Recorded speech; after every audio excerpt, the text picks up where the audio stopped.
Welcome, everyone, to the Secret of Oneness. Of course, you know me because we are one. If you don't, my name is Stephen.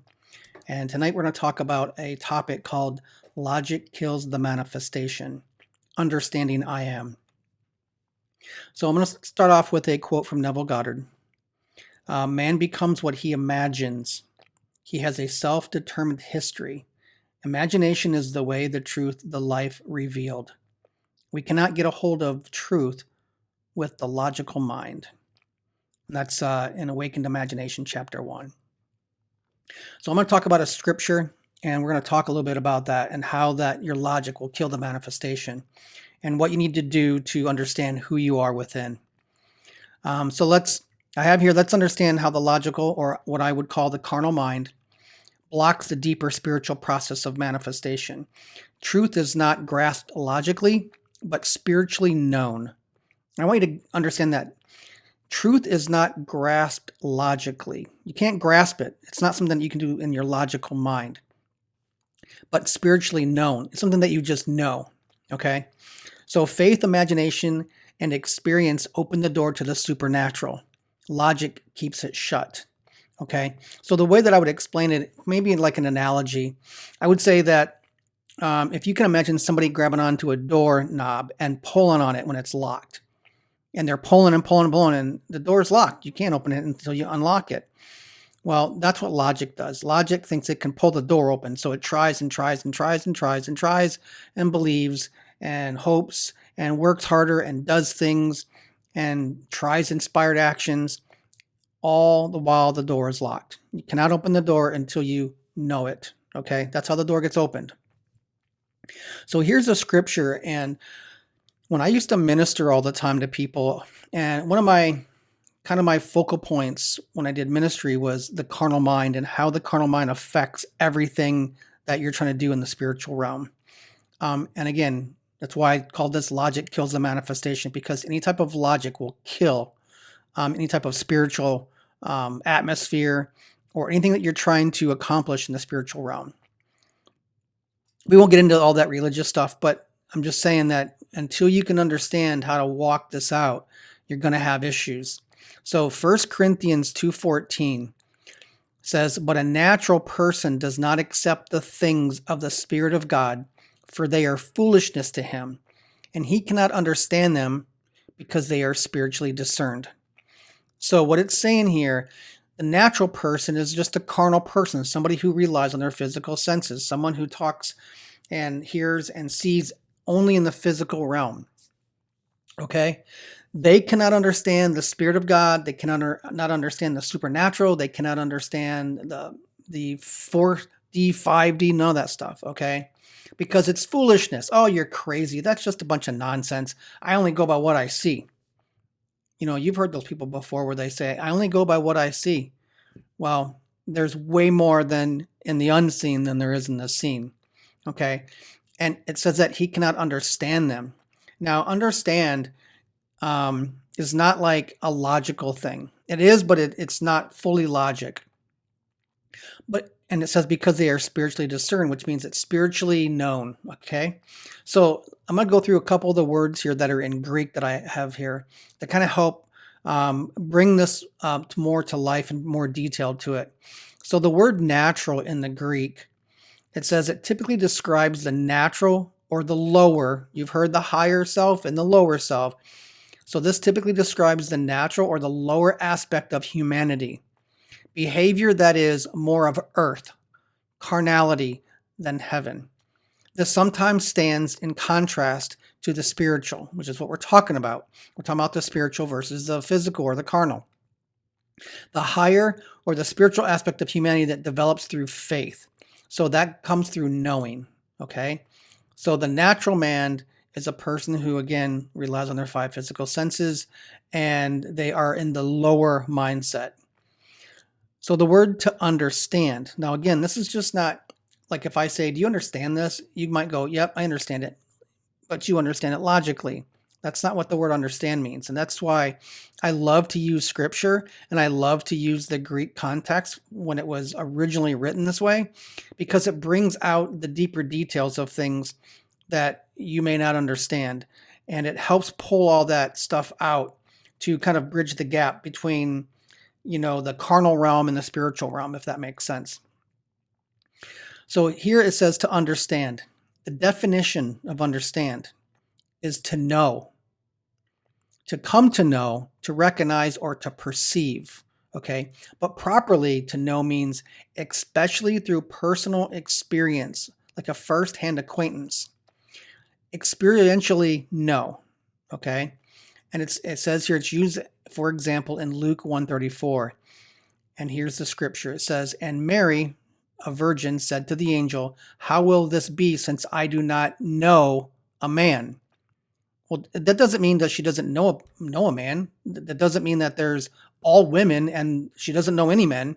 It's talking about sexual intimacy here. That's the knowing, okay? It's experienced. It's an experiential knowing.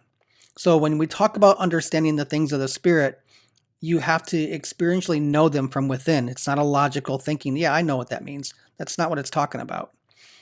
And the word spiritually, of course, you may say, well, I know exactly what that means, but let me break it down here for you. Spiritually, it's an adverb, and it's derived from the pneuma, which means spirit. It can also mean breath. Spiritually describing the non-physical or metaphysical dimension, and it's from a knowing. So the spiritually is from a knowing, okay? And the next part here is they are discerned. Okay, so like I said in the scripture, it says because they are spiritually discerned. So what does that mean? In the Greek, it means to up or completing a process which intensifies krino, to select by separating or judging. So properly what that means is to distinguish by vigorously judging, down to up, closely examining, investigating, through the process of careful study, evaluation, and judgment. So when it's saying here in the scripture, "But a natural person does not accept the things of the Spirit of God, for they are foolishness to him, and he cannot understand them because they are spiritually discerned." Spiritually discerned, again, means from a non-physical perspective, and it's a process of careful study, evaluation, and judgment.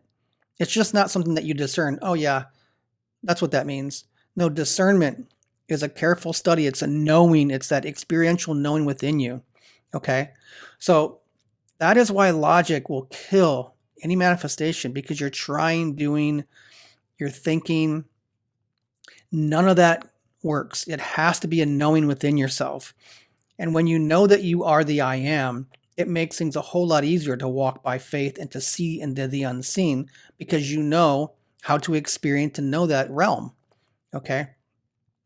So the way I broke down the scripture here, after I went through the Greek, and it just says, "But a logical person does not welcome or is not open to the invisible circumstances and conditions, as they are absurdity, and they are not able to perceive through personal experience, because knowing requires close internal examination." So in order to manifest, and again, remember, we don't actually manifest. It's not a Harry Potter trick, or it's not something that doesn't exist and you're making it exist. What you're really doing is you're stepping into a reality from within yourself into the unseen, which then becomes seen. So in order for you to step into that unseen, you have to know how to do it. You have to know how to shift from within yourself, from the logical mind to the carnal, or from the logical mind and the carnal mind to the what we would call the mind of Christ. Now, in 1 Corinthians 2, if you read chapter or verse 10 through 16, it gives you a lot more detail around this specific topic. But verse 16, it says, "But who can know the mind of Christ?" Right? It talks about the mind of Christ. And that's what it's talking about, is the heart of man. It's the knowing. And so what I want to do really quick is help you to understand how to experientially know that. I want to walk you through just a small little process to help you resonate with that presence of God, with the presence of the universe or your higher self. Remember, we talked about the carnal or the natural man describes the natural of the lower aspect of humanity. So if you want to touch into or connect into that higher self, let's just walk through this really quickly, just a few minutes. So I have here like understanding the I am. Okay. So first of all, this experiential knowing, it's just pure being. We always talk about it's you don't manifest you don't manifest what you want, you manifest who you're being. Okay. And that pure being is I am. Okay. And that being is the sense of existence before any labels or identities. Like I am a man, I am sad, I am spiritual. It's before all of that. Okay. By saying I'm a man or I'm sad or I'm broke or I'm lonely, all of that stuff is a label. The man, the sad, all that is a label on top of I am. And so you are first pure being, you're pure spirit, okay? And that is when you say I am. That's what that means. Okay? It's the silent witness behind your thoughts, emotions, roles, and even your body. So even your body is a manifestation of your awareness. So if you have blue eyes and you want green eyes, you can just choose.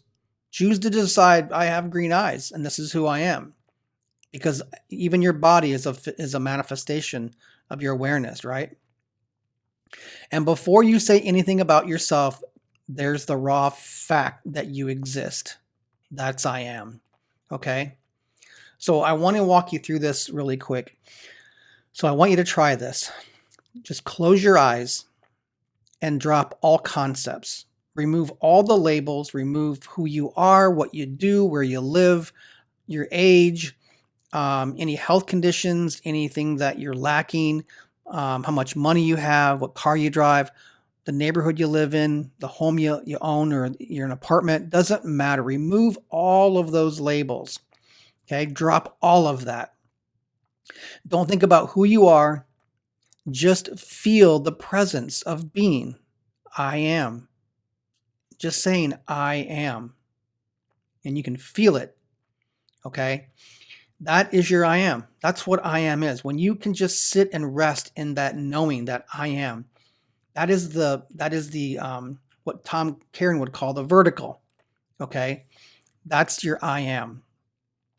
And that's just the presence. That's the present moment, because you're not thinking about tomorrow. You're not thinking about what happened what happened yesterday. You're not thinking about the bills that need to be paid. You're not thinking about the SP that you want to marry.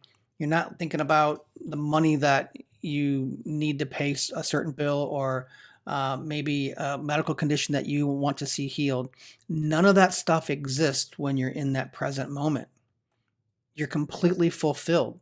And so when you're in that moment, just recognize that everything is peaceful.